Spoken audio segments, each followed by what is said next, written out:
Introduction: Psychology for Self-Improvement. Hello friends, I'm so thrilled you've picked up Psychology for Self-Improvement. For years, I've traveled the globe, sharing simple yet powerful ideas that can truly change lives. And this book is the culmination of all that experience, distilled into practical, easy-to-understand principles. Have you ever felt stuck? Like you're capable of so much more but something is holding you back? Maybe you dream of a better career, stronger relationships, or simply feeling more confident in your own skin. We all do at some point. But that nagging feeling of not being enough, of not living up to your potential, it doesn't have to be a permanent fixture in your life. This book isn't about complex theories or jargon-filled texts, it's about you. It's about understanding the simple, yet profound ways our minds work, and how we can use that understanding to build the life we truly desire.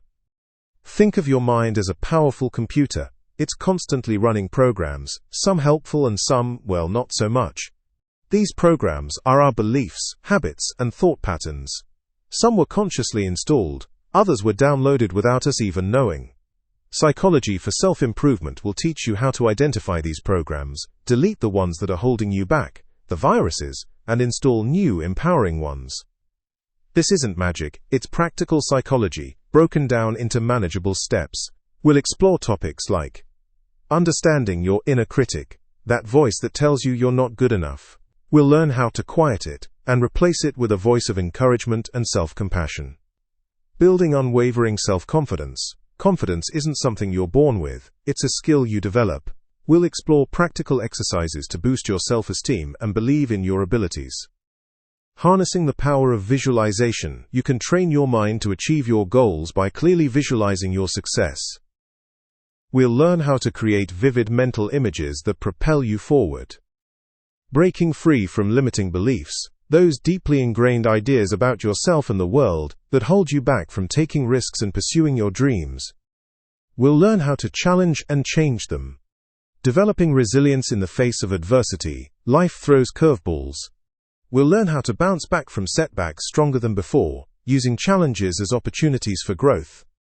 What will you get from reading this book? Increased self-awareness.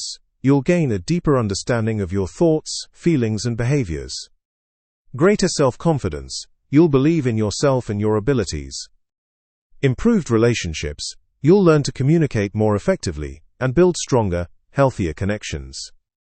Reduced stress and anxiety.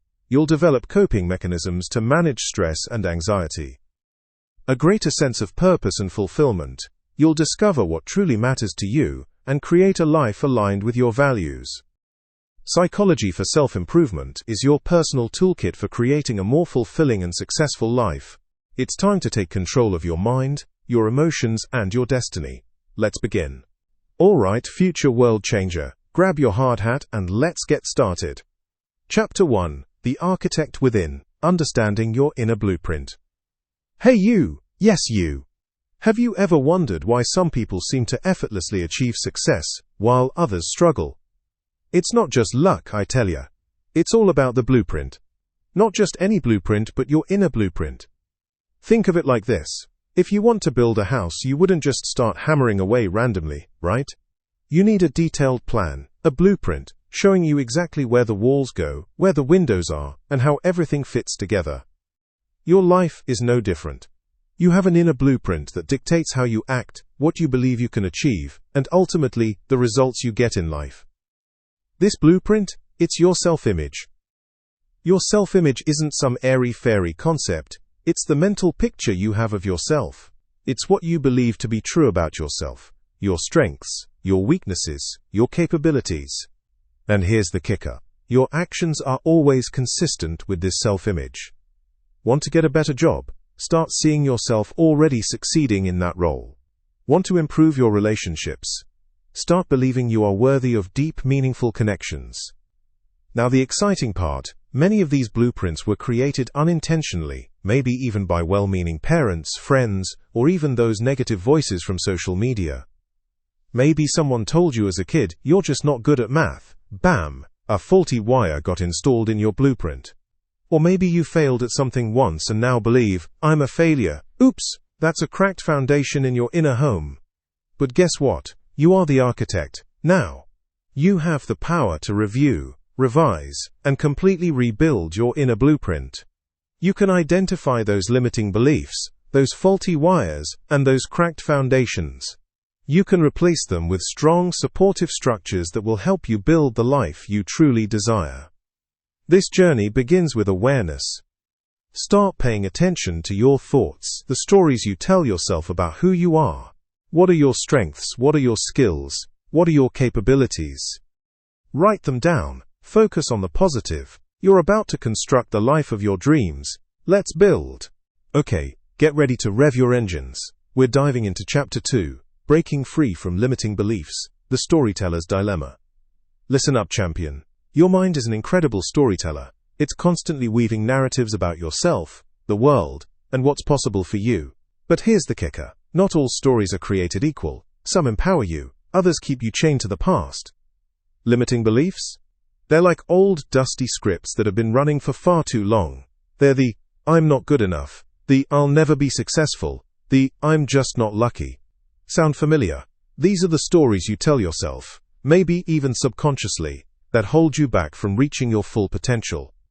Think of it this way. Imagine a talented artist, Alex, who believes they aren't good enough to show their work.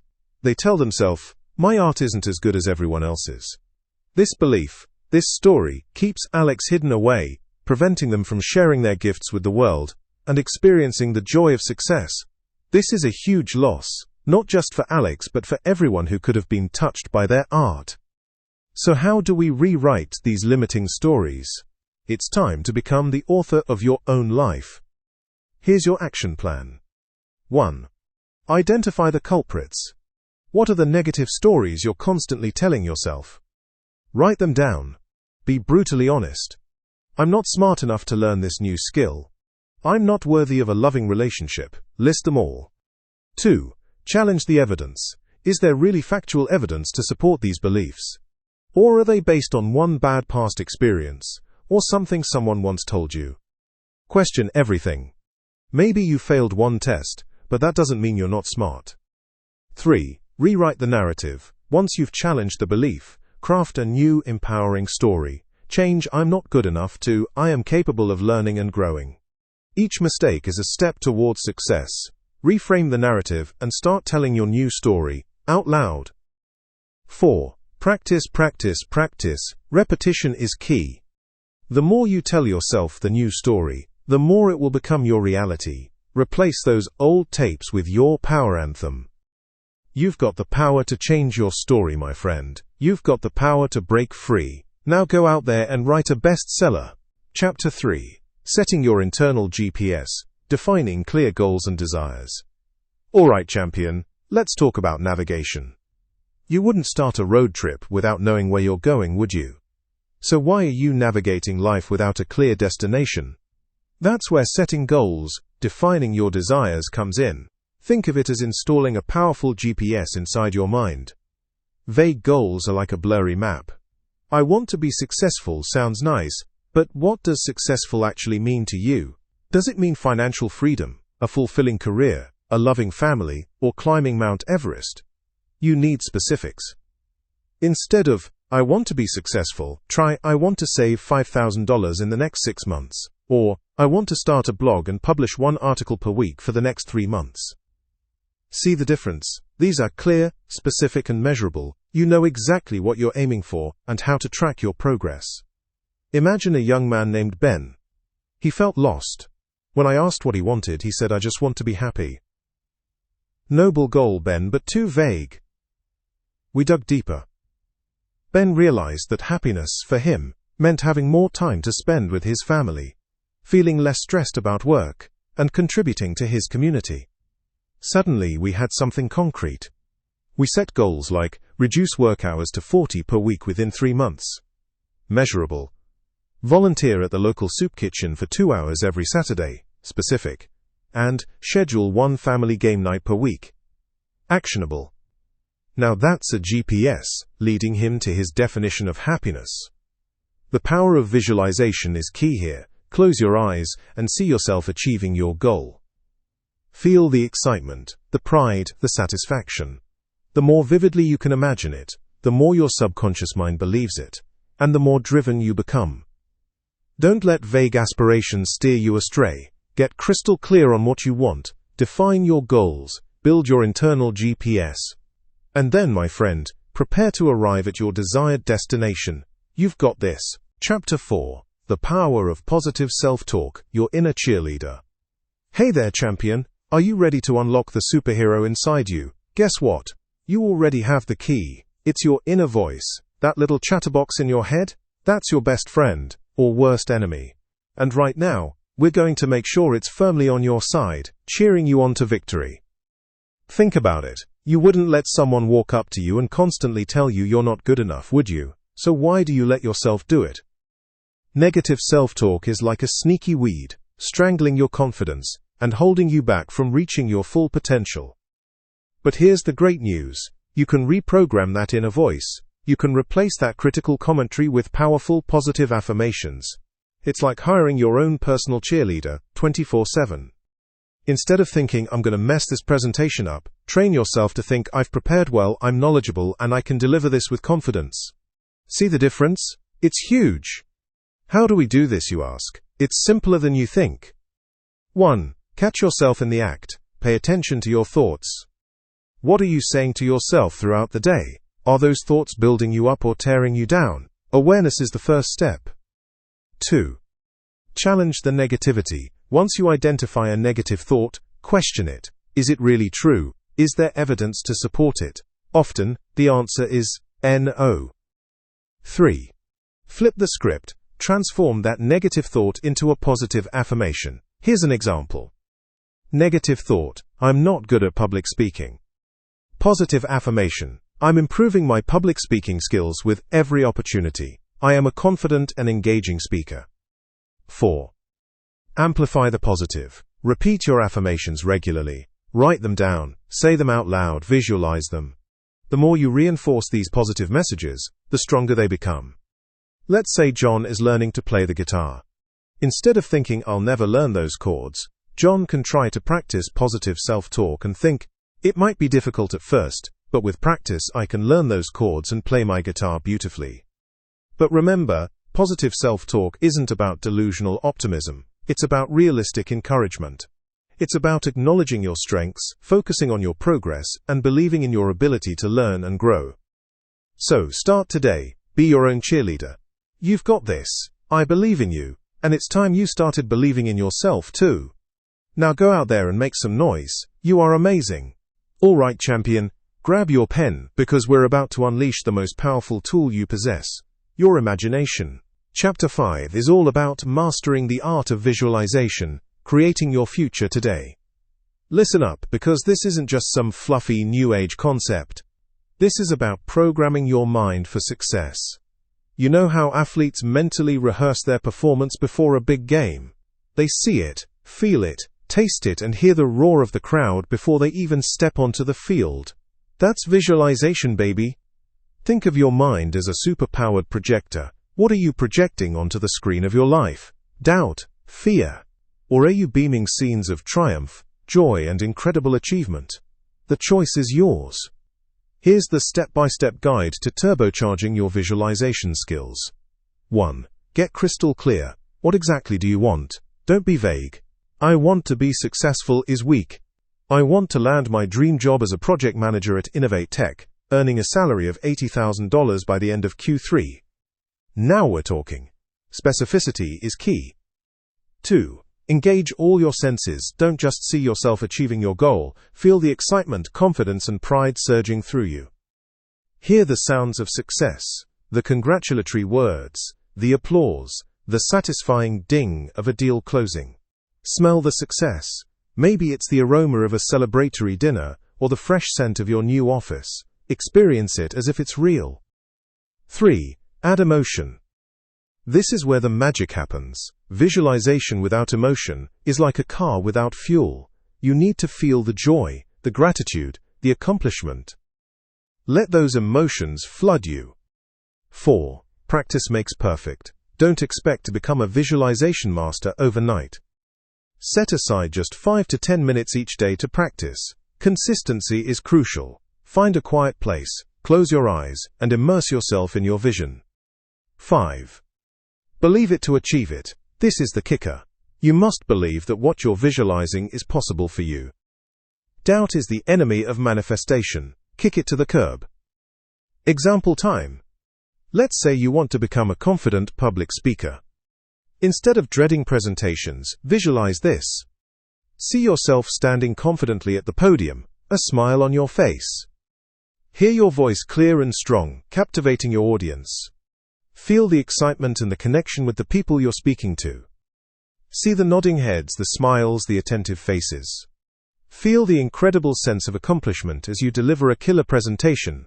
Let the positive feeling flow through you, and trust that you're already on your way. The more vividly you can imagine, the more powerful its impact on your subconscious mind. The bottom line, visualization isn't just about thinking positive thoughts, it's about experiencing your success before it happens. It's about priming your mind for victory. It's about unleashing the awesome power within you to create the life you truly desire. So get visualizing, champion. Your future is waiting to be created. Chapter 6. Embracing Failure as Feedback. The Road to Mastery. Hey there, champion. Let's talk about something everyone experiences but few truly understand. Failure. Are you cringing already? Don't, because I'm about to flip your perspective and show you how failure isn't an ending. It's a launching pad. Too often we treat failure like a personal attack, a big flashing sign that screams you're not good enough. We hide it, we're ashamed of it, and we let it define us. But I'm here to tell you, that's nonsense. Think of failure as feedback, pure and simple. It's your internal GPS saying, recalculating. It's not saying you're a bad person, it's saying your approach needs tweaking. Imagine a baker trying a new recipe. The first batch comes out flat and dense. Is the baker going to throw in the towel and declare themselves a terrible cook? Of course not. They're going to examine the recipe, identify where they went wrong. Maybe they didn't let the yeast rise enough, or perhaps they used the wrong type of flour, and adjust. The next batch is better, and the batch after that, even closer to perfection. That's how you should approach every failure in your life. Did you bomb that presentation? Okay, what happened? Did you not prepare thoroughly? Were you too nervous? Analyze it. Learn from it. Then, get back out there and try again, armed with new knowledge and experience. Don't be afraid to make mistakes. Mistakes are proof that you're trying, that you're pushing your boundaries, that you're striving for something more. The only real failure is the failure to learn. Remember Thomas Edison? He didn't fail thousands of times inventing the light bulb. He discovered thousands of ways not to make a light bulb. And that, my friend, is progress. So the next time you stumble, don't fall apart. Dust yourself off. Ask yourself, what can I learn from this? And use that knowledge to propel yourself forward. Embrace the feedback, champion. It's the secret sauce to mastery. Now go out there and start learning. All right, champion. Get ready to unleash your inner dragon slayer. Today, we're diving headfirst into conquering fear and anxiety. This isn't about eliminating fear. That's impossible. It's about taming your inner dragon so it doesn't breathe fire on your dreams. Fear and anxiety. They're like uninvited guests who overstay their welcome. They whisper doubts, plant seeds of worry, and hold you back from stepping into your full potential. But here's the truth. You have the power to show them the door. First, let's understand the enemy. Fear is often a reaction to a perceived threat, while anxiety is a future-oriented worry. They trigger the fight or flight response, flooding your body with adrenaline. Recognize these feelings for what they are, signals, not stop signs. So how do we tame that dragon? 1. Mindfulness is the map. Imagine being lost in a dark forest, and your mind is the compass. Use it wisely. Become aware of your thoughts and feelings without judging them. Observe them, like clouds passing in the sky. Meditation apps, deep breathing exercises, even simply focusing on the sensation of your feet on the ground. These are all tools for grounding yourself in the present moment, weakening the grip of anxiety about the future. 2. Breathing is the bellows. When anxiety hits, your breathing becomes shallow and rapid.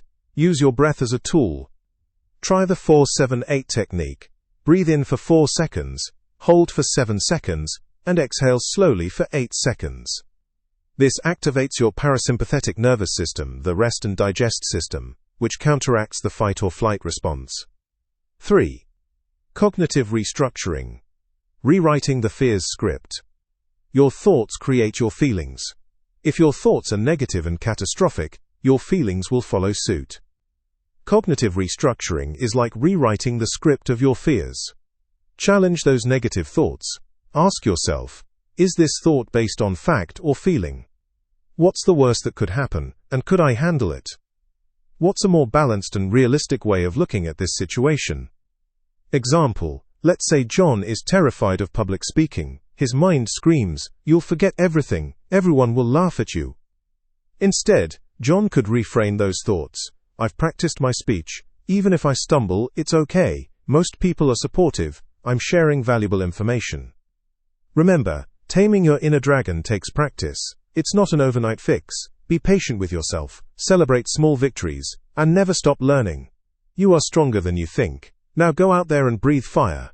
Alright everyone, buckle up. We're diving into the heart of human connection. Chapter 8, Building Stronger Relationships, The Bridge Builders. Listen up. You are not an island. Nobody thrives alone. Our relationships are the very foundation upon which we build our lives. But let's be honest, sometimes those bridges get a little rickety, right? This chapter is all about becoming a master bridge builder, forging connections that are strong, supportive, and truly fulfilling.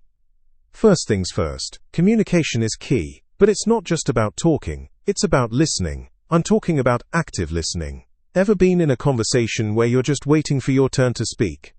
Stop it. Truly hear what the other person is saying, both the words and the feelings behind them. Make eye contact, nod, and ask clarifying questions. Show them you're present, you're engaged, you care. Think of it like this.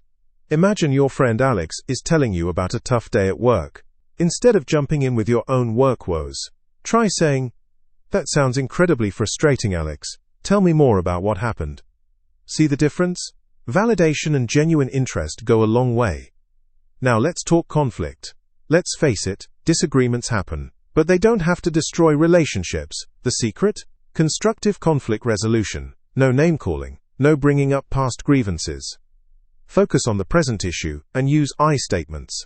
Instead of saying, "You always do this," try, "I feel hurt when this happens, and I would appreciate it if we could try a different approach." It's about expressing your feelings without placing blame. Empathy, my friends, is your secret weapon. Put yourself in the other person's shoes. Try to understand their perspective, even if you don't agree with it. Ask yourself what might be going on in their life that's influencing their behavior. This doesn't mean you have to condone bad behavior, but it does mean you can respond with more compassion and understanding. And finally, actively foster deeper connections. Schedule regular quality time with the people you care about. Put down your phones, turn off the TV, and truly connect. Share your thoughts and feelings. Be vulnerable. Ask meaningful questions. Remember their birthdays. Small gestures of kindness can make a huge difference. Building strong relationships takes effort, I'm not going to lie, but it's an investment that pays off tenfold. Because at the end of the day, it's those connections that truly enrich our lives and make the journey worthwhile. So get out there and start building those bridges. You've got this. Alright champion, buckle up. We're diving headfirst into a superpower that's been right under your nose this whole time. Gratitude. Chapter 9, The Habit of Gratitude, A Simple Path to Happiness. Listen, let's cut to the chase. You want to be happier, right? You want more joy, more fulfillment, more zing in your life? Then listen up, because gratitude isn't just some fluffy feel-good concept. It's a straight-up hack for your brain. Think of it this way. Your mind is like a garden. You can plant weeds of negativity, worry, and resentment, and guess what? That's what's going to grow. Or you can consciously cultivate beautiful flowers of appreciation, joy, and thankfulness. Gratitude is the fertilizer that makes those flowers bloom. It's ridiculously simple. Each day take a moment, just a tiny moment, and actively focus on what you're grateful for. It could be anything. The warm sun on your face, a delicious cup of coffee, a kind word from a stranger, a roof over your head. Big or small, doesn't matter. Here's the kicker, when you focus on what you have, many things happen. Your brain starts releasing all sorts of happy chemicals, like dopamine and serotonin. Boom! Instant mood boost. It also shifts your perspective. Instead of dwelling on what you lack, you appreciate what you already possess. This makes you more resilient when things gets tough, and it helps you find the good, despite the situation you are in. Let's say Kevin had a really rough day at work. Instead of stewing in frustration all evening, Kevin sat down and wrote down 3 things he was grateful for: his supportive partner, his health, and the fact that he had a warm meal to come home to. Just by focusing on those 3 things, Kevin's entire mood shifted. The rough day at work didn't magically disappear, but it no longer had the same grip on him. This isn't a one-time thing, folks. This is a habit. Make it a daily ritual. Keep a gratitude journal. Share your appreciation with others. Tell people you're thankful for them. Spread the love.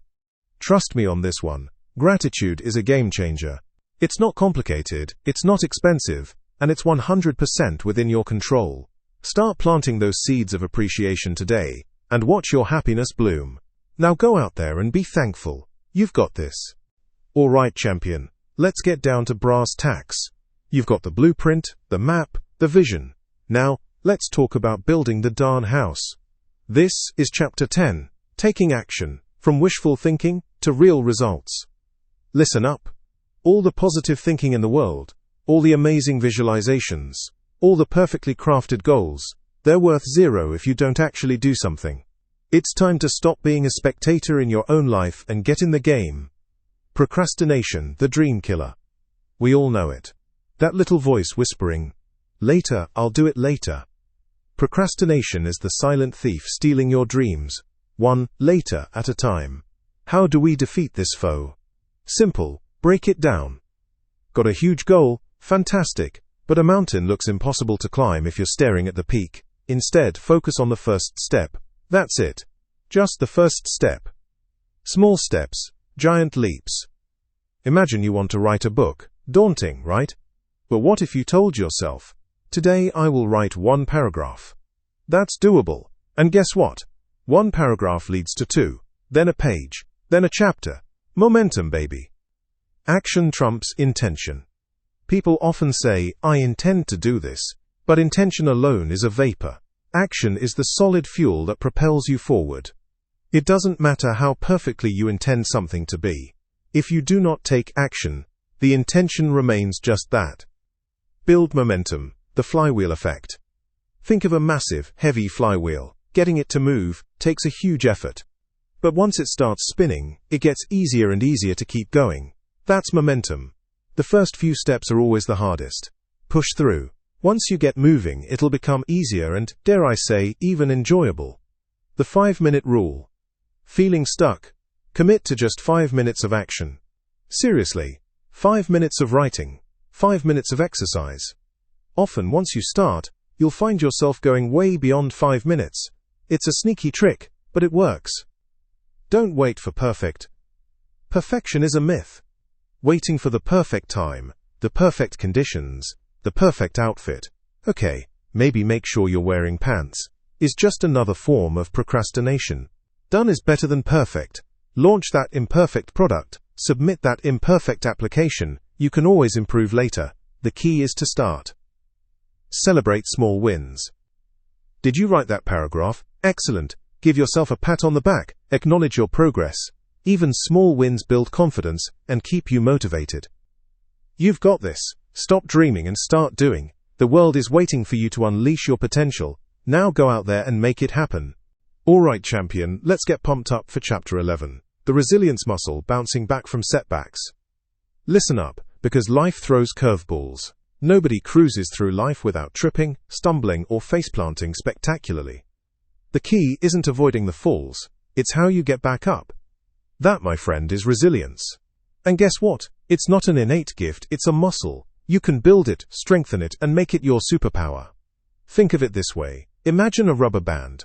You stretch it, pull it, even twist it. It might look like it's gonna snap, but it always bounces back. That's you. That's resilience.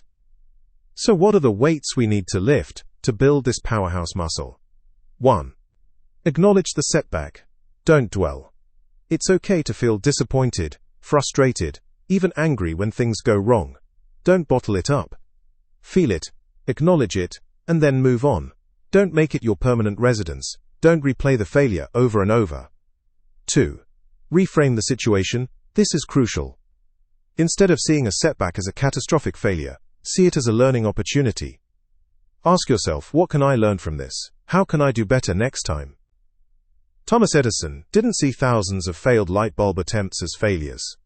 He saw them as thousands of ways not to make a light bulb. He was looking at the bright side of the situation.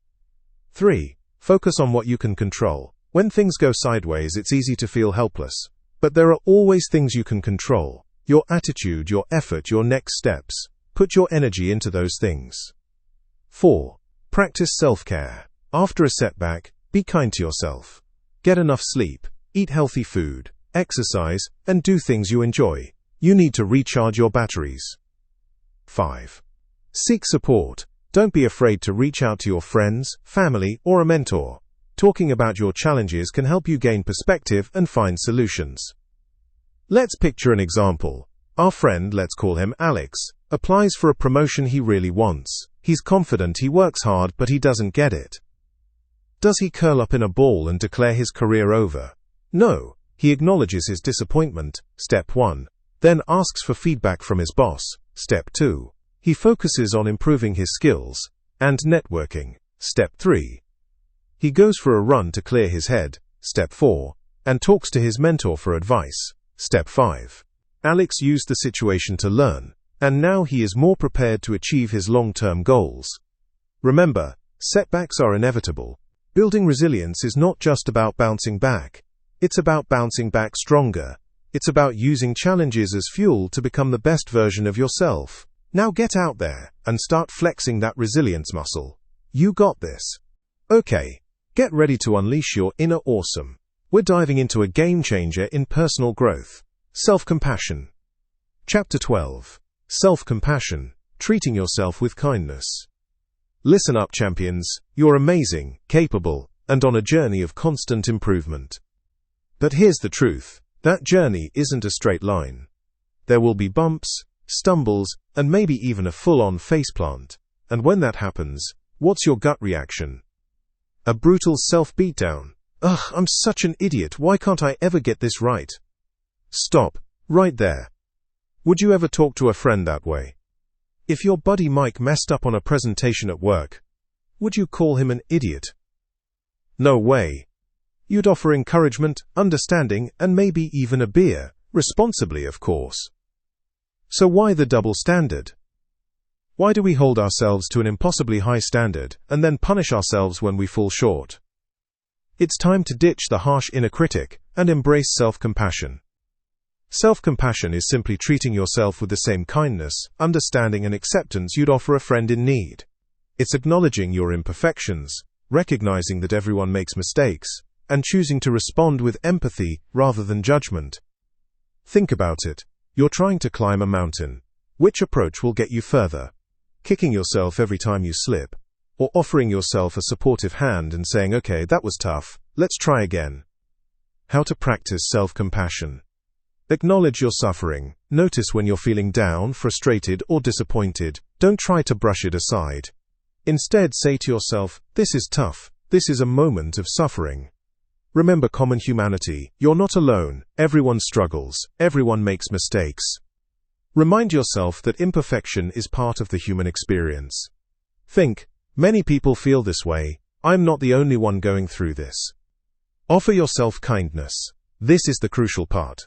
Speak to yourself with the same gentle, supportive tone you'd use with a friend. Hey, it's okay, you did your best. What can we learn from this? The benefits of self-compassion. Studies show that self-compassion leads to increased happiness, reduced anxiety and depression, stronger relationships, and greater resilience. When you treat yourself with kindness, you're more likely to learn from your mistakes, persevere through challenges, and ultimately, achieve your goals. So starting today, make a conscious effort to be kinder to yourself. You deserve it. And remember, self-compassion isn't about letting yourself off the hook. It's about giving yourself the support you need to learn, grow, and become the best version of yourself. Let's go. Okay, get ready to unleash your inner peace. This is your pal, your motivational author name here. And we're diving headfirst into Chapter 13, The Power of Forgiveness, Letting Go of the Past. Listen, friend. Holding on to anger is like gripping a hot coal. You're the one who gets burned. Resentment is a heavy backpack, weighing you down on your journey to awesome. You deserve to travel light. Forgiveness isn't about condoning someone's actions. Absolutely not. It's about freeing yourself from the prison of bitterness. It's about choosing your well-being over clinging to pain. Think of it like this. Imagine your friend, let's call him David, accidentally spills coffee all over your brand new laptop. You're furious. You might yell. You might sulk. But holding on to that anger for days, that's just letting David's mistake control your happiness. Forgiveness is saying, okay, that sucked. The laptop is damaged. But I'm not going to let this ruin my week or my friendship with David. It's about acknowledging the hurt, processing it, and then consciously choosing to move on. Maybe you need to have a talk with David, express your feelings honestly, but the goal isn't to stay angry, it's to find resolution. And guess what? Forgiveness isn't just for others. You need to forgive yourself too. We all mess up. We all make mistakes. Be kind to yourself. Accept that you're human. Learn from your errors. And then let them go. Beating yourself up over past mistakes is just another way of carrying that heavy backpack. How do you do it? Start small.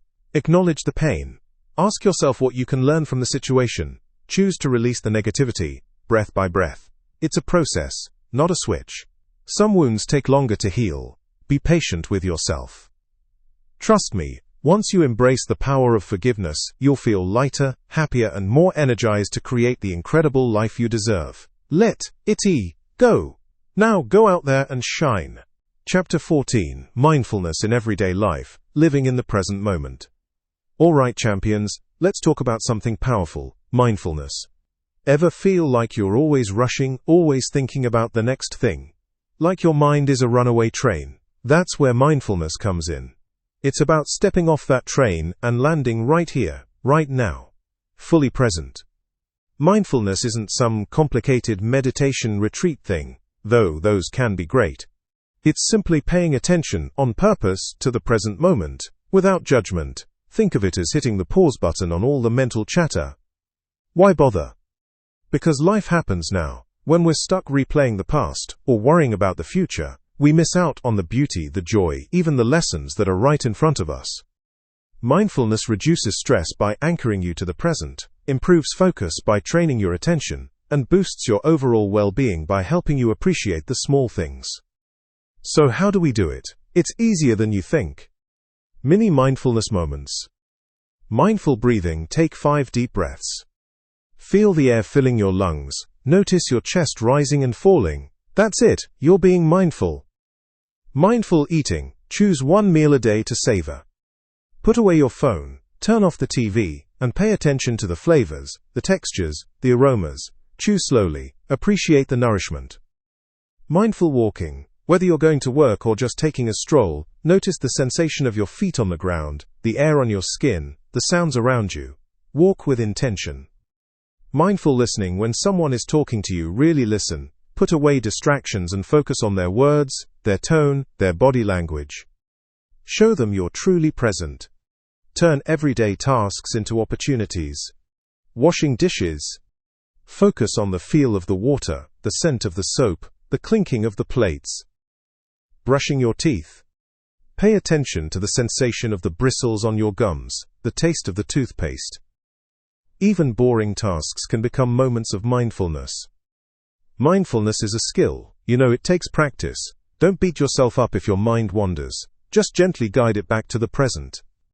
Example. Imagine John, a busy manager. He used to eat lunch at his desk, scrolling through emails, barely tasting his food. Now he takes 10 minutes to eat mindfully. He closes his laptop, puts his phone away, and focuses on each bite. He notices the flavors, the textures. He feels calmer, more focused, and more appreciative of his meal. Start small, be consistent, and watch as mindfulness transforms your life. You got this. Seize the moment, champion. Chapter 15. Sustaining your growth, building a lasting foundation. Alright champ, you've come this far, and that's absolutely fantastic. But the journey doesn't end here. Personal growth isn't a sprint, it's a marathon. And to cross that finish line, you've got to build a solid foundation to sustain your progress. Think of it like building a house. A shaky foundation means the whole thing will crumble eventually. First, embrace continuous learning. Never stop feeding your mind. Read books, listen to podcasts, take courses, whatever it takes to keep expanding your knowledge and skills. The world is constantly evolving, and so should you. Make learning a habit, like brushing your teeth. Set aside even just 15 minutes a day to learn something new. Imagine how much you'll know a year from now. Next, nurture supportive relationships. You are the average of the 5 people you spend the most time with. Surround yourself with individuals who lift you up, inspire you, and believe in your potential. Cut ties with the energy vampires who drain you and hold you back. Find a mentor. Join a supportive community, and be a mentor to someone else. Support is a two-way street, and giving back strengthens your own foundation. And finally, maintain a positive mindset. This doesn't mean ignoring challenges, it means focusing on solutions and maintaining your belief in yourself. Practice gratitude daily, celebrate your small wins, and reframe setbacks as learning opportunities. When negative thoughts creep in, challenge them. Ask yourself, is this thought true? Is it helpful? Is it kind? If not, ditch it. Building a lasting foundation for personal growth is about creating sustainable habits and routines. It's about incorporating these principles into your daily life. It's about making a conscious commitment to continuous improvement. So keep learning, keep connecting, keep believing, and keep growing. You've got this. Now, go out there and build that amazing life you deserve.